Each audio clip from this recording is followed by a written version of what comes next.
All right, guys, I'm gonna throw together a really quick tutorial on how to make these potato tacos. I'll first dice up a potato so you can see how that is, and then I'll cook them off and I'll show you all the finished funness of it. As far as mise en place goes, here's my potato, my one single lonely potato. I've already got my spice mix all made up. Here's some diced potatoes that I've already done, and I've already got my pico de gallo all made up, because there's no reason not to have it made up ahead of time. I'm actually a big fan of having just a bunch of pico de gallo sitting around my house all day, every day. So let's go ahead and get this over here. I'm gonna adjust this a little bit so you can see better. There we go. So with my potato, I want to dice it up. So to do that, if you watched in class when I did it, if you watched online, then you might know this, but first thing I'm gonna do, let's go ahead and get this more up over here so that y'all can see a little better. Here we go. I need to square it off. So I'm just gonna go around to each side. Once I get a nice flat side at it, I'm gonna roll it on there. That way it's just a little bit easier to work with. Cut down here, go here. Please ignore all of the odd sounds. I am in my classroom, so there's all kinds of weird things going on there. Okay, so now I've got my nice squared off potato. My goal was not to take all the skin off. My goal was just to give it all these nice even sides so it's easier for me to work with.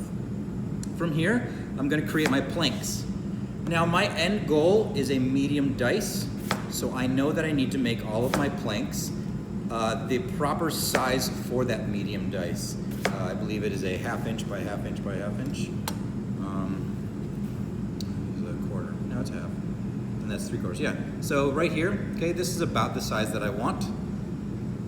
After I make my nice beautiful planks, I've got all of this nice and cut up.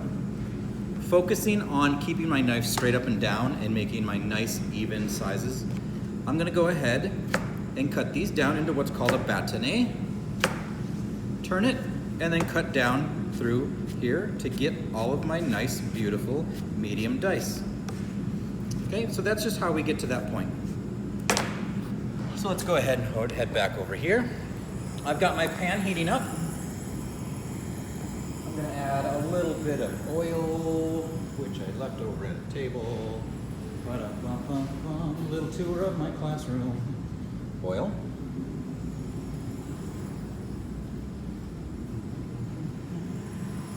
Right into the pan. I'm gonna use a pretty decent amount of oil.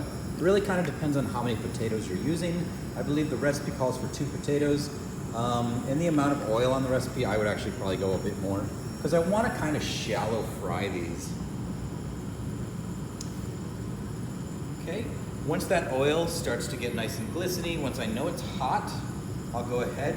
The way to test it, just take a potato, throw it in there. Sizzling, we're happy, let's do it. Okay, I'll throw in my potatoes, and really it just depends on how many people. Figure 1/4 to 1/2 a potato. I would say 1/3 of a potato per person. So if you got 3 people, 1 whole large potato. But then, you have to gauge how big are my potatoes. Some potatoes are monsters, some potatoes are much smaller.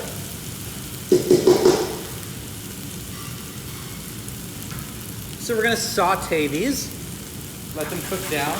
Kind of a shallow fry, maybe not quite that much oil in there. Definitely not a deep fry, because I don't want them covered in oil. And I'm gonna fry these until they become soft. And the way I'm gonna determine that is with my spatula. You can just simply take your spatula, push down on one of the chunks of potato, and if it squishes, if it cuts in half easily, then I know that it's good. I'm not gonna mess with these too much because I want color on them. And if I sit here and just constantly stir, then nothing will really get too much color on it. So I'm just gonna let this sit. I'm gonna be patient with it. At this point, you can always get your pico de gallo together. I've already got mine all cut up and beautiful. The recipe is in Canvas. Here's my seasoning mix ready to go. Again, if you don't have that together, you can do that. If you want to simply just buy a taco seasoning, okay, you can do that. That's all this basically is the chili powder, garlic, cumin, paprika, salt, pepper. I usually add a little bit more garlic powder in mine because that's just how I like it. The more that you cook, the more that you learn what you like. As far as toppings go for our potato tacos, I've got some cabbage going on over here. I've got some onions. I got, of course, the nectar of the gods, Cholula. I got a little sour cream, whatever you like. I've got some cheese over here, maybe a little extra lime juice. You like what you like. Once I can start to see maybe a little bit of color on the underside of these, I can kind of give it a little bit of stir. You know, it takes a few minutes. Be patient with it. So once I'm able to press into one of these and they cut, that's when I know that it's almost ready. So that's when I'm going to add in my seasoning.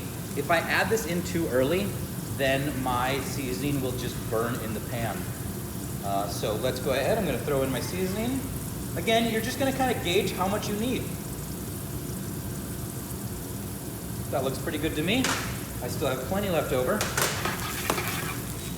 Toss this a couple times, get everything nice and seasoned. Let this cook down for another minute or so.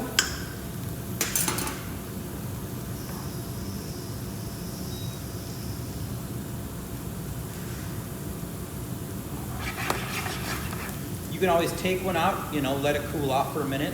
Take a bite of it. If it needs maybe some more salt, pepper, maybe it just needs a little more seasoning, then we're good to go. Once the potatoes are nice and tender, I can take this off the heat, put it into a separate bowl. And then with my pan, with all that beautiful oil and seasoning there, I can just take a flour tortilla, corn if you want corn, throw it right in there, move that around to get some of that beautiful oil on there, using tongs or your hand, whatever you're comfortable with. Flip that over. If you are eating cold tortillas, then you're doing food wrong. That's just my opinion.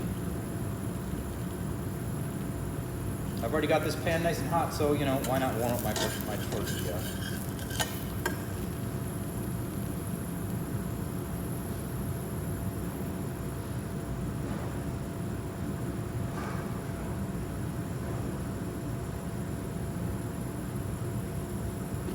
I want a little bit of color on each side.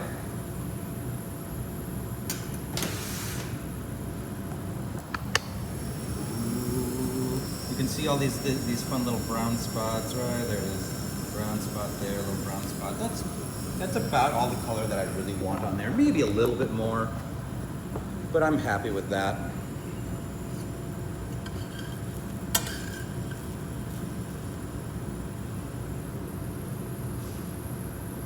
Okay, get the other side cooked up a little bit.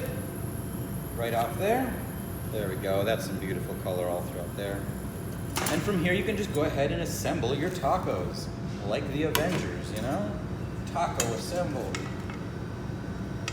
I'll get my potatoes on there. Make sure you all can see. Nice little beautiful array of potatoes. Throw in some pico. Maybe a little cabbage. You gotta hit it with that Cholula, right? Not that I'm sponsored by them or anything, but hey, if, you know, the Cholula people see this and they want to sponsor me, feel free. I'll hawk Cholula all day long. And look at that. Beautiful, beautiful potato taco. No meat necessary up in here. It's gluten-free. You know, there's no cheese or sour cream on here currently, so it's dairy-free. It's healthy, it's happy, it's beautiful. And that's our potato tacos. So hopefully you have a chance to make those at home. You can definitely change up a lot of what I have on there, the recipe itself. If you've got specific seasonings you like to use, then go ahead and do that. If you like other things on there, lettuce, you don't like pico, then don't put that on there. Totally up to you. You can tailor this to your needs and your likings. And honestly, like, you can use chicken in place of the potatoes, or you can add chicken to it, steak, pork, shrimp. It all works. That seasoning is just a super basic taco seasoning, so you can use that for everything too. So, there we go. Enjoy, and good luck to you.